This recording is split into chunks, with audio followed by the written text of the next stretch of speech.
नमस्कार दोस्तों, आप सबका स्वागत है मेरे YouTube चैनल अभी स्टडी पॉइंट में। मित्रों, यदि आप अभी तक मेरे चैनल को सब्सक्राइब नहीं किया है तो मेरे चैनल को सब्सक्राइब करें, वीडियो को लाइक करें, कमेंट्स करें और दोस्तों के बीच शेयर भी करें।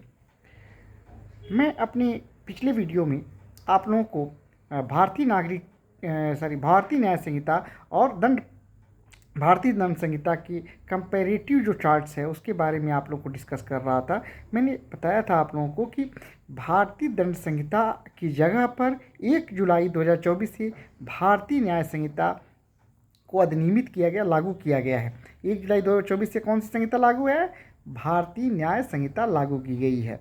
अब प्रश्न ये उठता है कि भारतीय दंड संहिता की जो धाराएं थी भारतीय न्याय संहिता में उनको कहाँ स्थान मिला है?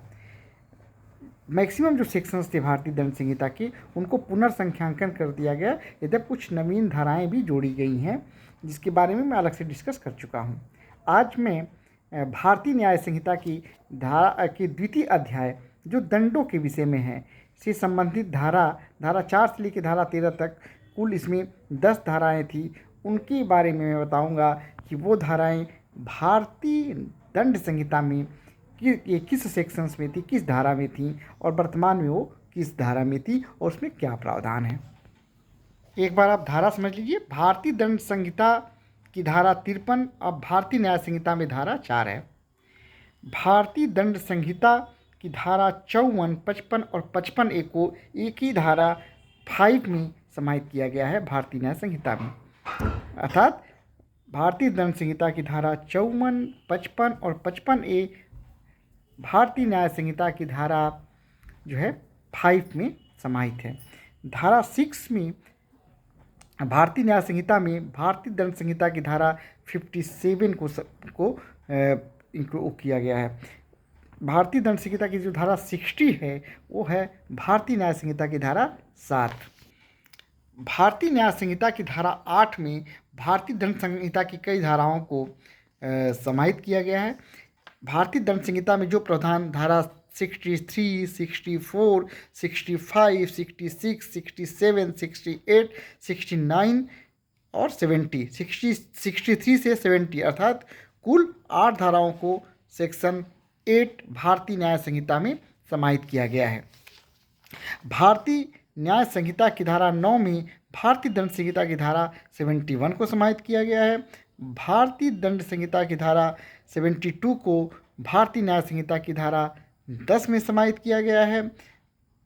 भारतीय दंड संहिता की धारा 73 को भारतीय न्याय संहिता की धारा 11 में समाहित किया गया है।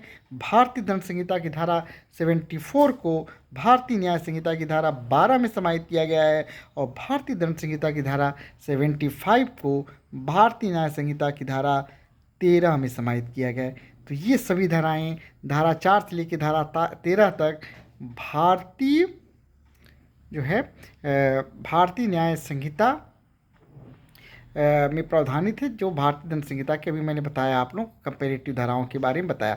अब एक बार देख लेते हैं कि भारतीय न्याय संहिता में इन धाराओं में क्या उपबंध है। देखिए, भारतीय न्याय संहिता की धारा 4 जो है वो दंड के बारे में उपबंध करती है। अब दंड में एक जो परिवर्तन लाया गया है वो उसमें एक नया दंड सामुदायिक सेवा भी जोड़ा गया है। जैसा कि आप जानते हैं भारतीय दंड संहिता में यह प्रावधान दंडों के बारे में जो प्रावधान था वो धारा 53 में था। अब दंडादेश के लघुकरण के संदर्भ में जो प्रावधान जो है वो भारतीय न्याय संहिता भारतीय दंड संहिता की धारा 54, 55 और 55A में किया गया था, उस सबको समाहित कर दिया गया है धारा 5 में।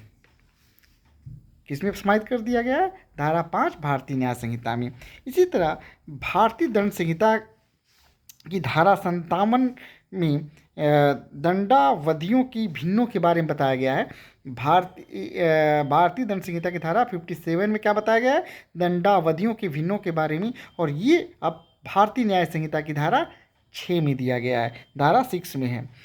धारा 60 जो थी भारतीय दंड संहिता की वो दंडादिष्ट कारावास के कितने मामलों में संपूर्ण कारावास या उसका कौन सा भाग कठिन या साधारण हो सकेगा, इसके बारे में बताया गया था। अब भारतीय न्याय संहिता में यही प्रावधान है धारा 7 में। इसी तरह भारतीय न्याय संहिता की धारा 8 में जुर्माने की रकम, जुर्माना आदि देने में व्यतिक्रम के परिणाम के बारे में उल्लेख किया गया है, जबकि पूर्व में यह प्रावधान भारतीय दंड संहिता की धारा 63, 64, 65, 66, 67, 68, 69, 70 में जो था विविध तमाम प्रावधान थे, उसको अब सबको मिला के सारा प्रावधान इसको कर दिया गया है भारतीय न्याय संहिता की धारा 8 में। धारा 8 में भारतीय न्याय संहिता की धारा 8 में कुल 7 सब सेक्शन हैं, ये भी ध्यान रखिए। जो भी थे ये सेक्शन थे 63 से लेकर 70 तक, उस सबको इसमें जोड़ा गया। 63 से 70 तक के जो सेक्शन थे उसको भारतीय न्याय संहिता की धारा 8 में समाहित किया गया, और धारा 8 में कुल 7 सब सेक्शन हैं, 7 उपधाराएं दी गई हैं। जो भारतीय दंड संहिता की धारा 71 में